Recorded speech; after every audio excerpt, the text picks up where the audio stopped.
जय माता दी दोस्तों। आज 9 अप्रैल से चैत्र नवरात्रे शुरू हो रहे हैं।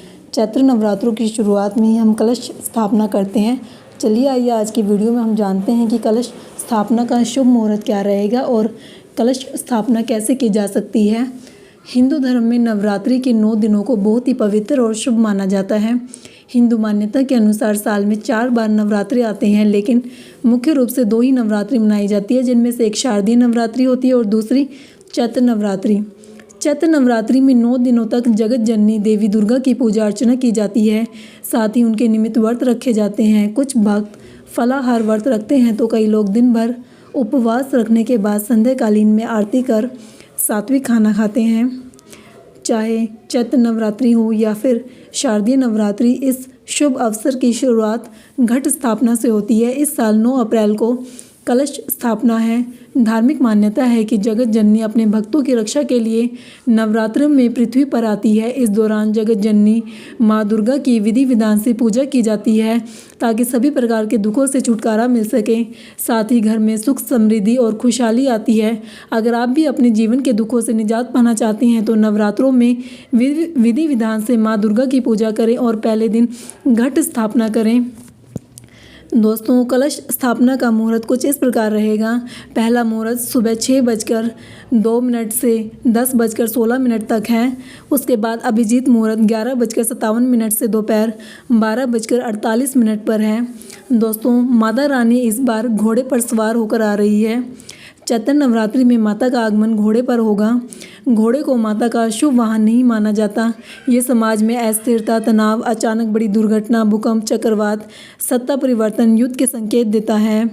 दोस्तों, चलिए अब जानते हैं कि घर में हम कलश की स्थापना कैसे कर सकते हैं। नवरात्रि में घट स्थापना हमेशा शुभ मुहूर्त में ही करना चाहिए, क्योंकि ये शक्ति की देवी का आवाहना है। गलत टाइम पर कलश स्थापना से माँ क्रोधित हो जाती है।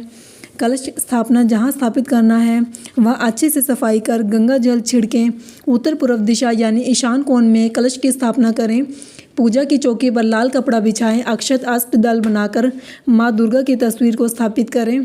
कलश में पानी, गंगा जल, सिक्का, रोली, हल्दी, गांठ, दुर्वा, सुपारी डालें।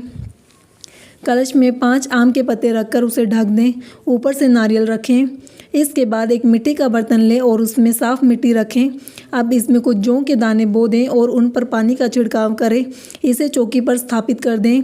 दीप जलाकर गणपति, माताजी, नवग्रहों का आह्वान करें। फिर विधिवत देवी का पूजन करें। इस तरह से दोस्तों आपको कलश की स्थापना करनी है और साथ में आपको इस मंत्र का जाप करना है। या देवी सर्वभूतेषु शक्ति रूपेण संस्थिता नमस्तस्यै नमस्तस्यै नमस्तस्यै नमो नमः। नवरात्रि के 9 दिनों तक देवी की सुबह शाम आरती करें और इस मंत्र का जाप करें। दोस्तों, नवरात्रि में हम 9 देवियों की पूजा करते हैं। 9 दिनों में हम अलग अलग देवी के 9 स्वरूपों की पूजा करते हैं। देवियों को अलग अलग तरह का भोग लगाया जाता है। पहले दिन हम माँ शैलपुत्री देवी को देसी घी से बनी हुई चीज़ों का भोग लगाते हैं। दूसरे दिन माता ब्रह्मचारिणी को शक्कर, सफ़ेद मिठाई, मिश्री और फल का भोग लगाते हैं। तीसरे दिन हम चंद्रघंटा देवी को मिठाई और खीर का भोग लगाते हैं। चौथे दिन कुष्मांडा देवी को मालपुए का भोग लगाया जाता है।